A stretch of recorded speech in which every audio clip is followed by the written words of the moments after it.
a tomato that I crossed 3 tomatoes to make one. And I cross-pollinated these, and extremely acidic tasting tomato, like the old heirloom tomatoes that you see.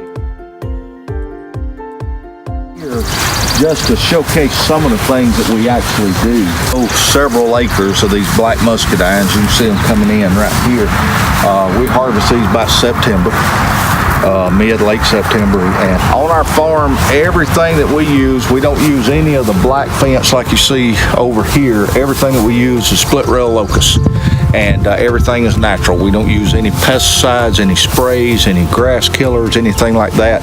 All we use to kill the grass with is vinegar and salt, and it's a synthetic-free vinegar.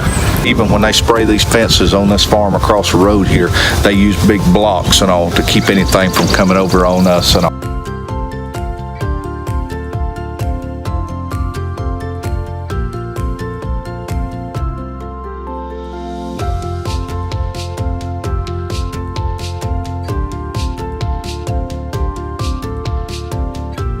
Background was ADA wheelchair accessibility, and I built wheelchairs and handicapped homes. I did work on Travis Roy's chair. I did work at Shepherd Spinal Center, South Fulton Hospital, Emory, Eccleston, all the children's hospitals, and I did work all over the country. And I would go in and actually do life planning.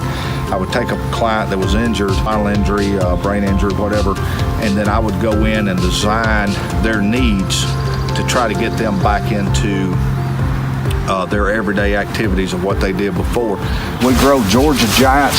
We do a lot of cross-pollination too to come up with new varieties or try new varieties that people's come up with to see how they grow in this zone.